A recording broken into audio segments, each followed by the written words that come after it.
પ્રસંગ છે સત્સંગનો. એક સંત હતા, એટલે પરિભ્રમણમાં નીકળ્યા હતા થોડાક ભેગા એમના શિષ્યોને. એટલે ફરતા ફરતા એક ગામ આવ્યું તો યાદ આવ્યું કે અહીંયા આપણે શિષ્ય છે અને ખૂબ સમૃદ્ધ છે કે આપણે અને ખૂબ જાહો જલાલ છે, બાપ દાદાની મિલકત ને બધું એટલું એમ છે, એટલે કે આપણે અહીંયા એક દી આપણે કરીએ એમ વિશ્રામ ને સત્સંગ ભજન. એટલે સવારના પહોંચ્યા, શિષ્ય હતા એ રાજી થયા, વધારો વધારો કે ગુરુ મહારાજ આવ્યા. એટલે ગુરુ મહારાજને ખબર કે આ પોતાની એની મિલકત નથી, આ બાપ દાદાની કમાઈમાંથી હાલે છે બધું. એટલે સત્સંગ કર્યો ને કર્યો એટલે પછી પ્રસાદ માટે પૂછ્યું એમ શિષ્ય કે બાપુ કે આપણે પ્રસાદી કે પ્રસાદ બનાવો, પણ કે હું વાસી ભોજન નહીં ખાવું ગુરુજી કે. એવું કે ના બાપુ કે આપણે તાજું જ બનાવીને કે વાસી તો અમે નથી ખાતા, કોઈ ખવડાવતા નથી. એટલે ખૂબ બધું ગુરુજીને ભાવતા ભોજન ગરમા ગરમ બનાવો, બધા રસાયણ કે પૂર્ણ આદેશ આપી દઉં ભાઈ કોઈ પણ પ્રકારની કોઈ પણ વાસી ચીજ ન આવે નહીં, કે ગુરુજી જરાય કે એમ વાસીને એવું નહીં જાય. બપોર ટાણું થયું, રસોઈ વસોઈ બધી કમ્પ્લીટ થઈ ગઈ. ગુરુ મહારાજને કે હાલો બાબુ જે પ્રસાદ ગ્રહણ કરો, એટલે પીરશું. એટલે ગુરુજી કહે કે ભાઈ મેં તમને કીધું હતું ને કે આ વાસી અનાજ નહીં ખાવું, કે વાસી ખોરાક કે ભોજન નહીં. કે ના ગુરુ મહારાજ કે આ તો આપણે કે સ્પેશિયલ બધા રસોઈ પાસે ગરમા ગરમ નહીં, ખૂબ ચીવટ રાખીને કે કાંઈ વાસી આમાં વસ્તુ ન આવે એટલું ધ્યાન રાખીને કે મેં કહ્યું છે. એ બધી વાત સાચી, પણ કે તું આ જે મિલકત વાપરસ એ તારી કમાણીની શું છે? એ તો તારા બાપ દાદાની છે. તું કે કમાવો તો 6 મહિનાથી તો કે કમાવા ગયો નથી એમ. ઓકે, આમાં એ પૈસા તો વાસી જ થયા ને, વાપરા જે કાંઈ વાપરા એ તો વાસી છે, તારી મહેનત તો કાંઈ નથી ને. એમ કરીને ગુરુ મહારાજને સમજ્યા ભાઈ લઈ આપણે એમ કે ઘણી વાર કાંઈ પ્રસંગ તો ગઈઢાના પૂન આડે કંઈ બચી ગયા કે આમ થયું તેમ થયું ગઈઢાના.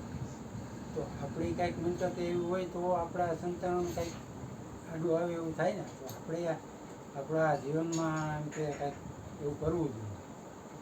એમ કરીને માર્મિક રીતે સમજે ભાઈ તારી કમાણી તું કર, બાપ દાદાની છે એ તો છે, એમાં તારું નવું શું છે?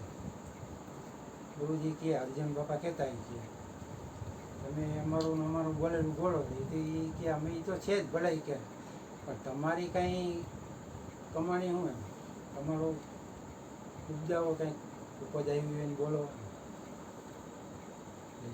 કમાણી ઉપર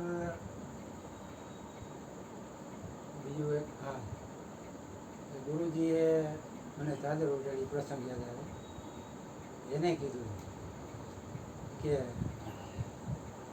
કીધું ભાઈ ખર્ચો એ કે મારે જ કરવાનો હોય, કે મને કંઈક એવી કમાઈ થાય ને પછી કે હું ચાદર લઈ આપણે જાહું છે એને કીધું હતું.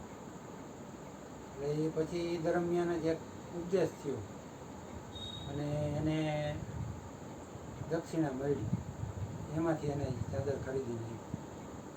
ખરેખર એમ કમાણી તો પોતાની હોય, ગુરુપદે હોય છતાંય ને તો ગમે ત્યાંથી પૈસા લઈને એમ કહે કે ભાઈ હાલો લઈ આવી. એમ નહીં, મારી કમાઈ થાય ને પછી હું લઈશ. ખરેખર કમાઈ ખુદની હોવી જોઈએ. અને ખરેખર જો આપણે કમાઈને કોઈને દીધું છે એનો આનંદ કંઈક અલગ જ છે. પરસેવો પાડ્યો હોય, કાંઈ મહેનત કરી હોય ને પછી આપણે જે દાન દઈએ ખૂબ આનંદ આવે. એવું એક સત્સંગમાં કહે કે છોકરો પૈસા માગતો હોય પપ્પા કે પૈસા દો, એ પૈસા એ દે અને વાપરીએ એ પિતા ખબર પડે આ તો સારું કે ખોટું થાય એકવાર કે ના પાડી કે પિતા તારી કમાણી કરીને લે તું પૈસા નથી તારે જોઈતું હોય તો તમે ગમે એમ કહો. પછી વિચારતી વાર કે શું કરું તો એ બીજે કાંઈ આવડત તો એવું કાંઈ હતું ને તો એ રેલવે સ્ટેશન ગયો ને શેઠ આવ્યો કે ભાઈ લાવો હોય કે તમારે વજન ઉપાડવું જે કાંઈ સામાન હોય ઉપાડી અને કે તમે મજૂરી નક્કી કરી કેટલા એટલે કે અહીં જ્યાં આપણે રિક્ષા સુધી લઈ લે અને તને મજૂરી આપી છે ઓલા ઉપાડ્યું કોઈ દી મહેનત કરેલ નહીં પરસેવો વળી ગયો થાકી ગયો ખૂબ તોય જેમ તેમ કરીને પહોંચાડ્યા શેઠ એને પૈસા આપ્યા તો એમ ખૂબ રાજી થયું મારી કમાઈ થાય મારી કમાઈ થાય પછી ગયો બાબુજી ગયો પિતાજી કે આ પૈસા ગુરુજી સત્સંગમાં જે પિતાએ પૈસાનો ઘા કર્યો રે નહીં કે હું કાં કરો છે કે તમે પરસેવો પાડીને કે પૈસા લેવો છું હું તને એ જ સમજાવવા માંગુ છું કે તું પરસેવો પાડ ને કંઈ ખબર પડે એમનો વાપરવું તો હેલું થઈ ગયું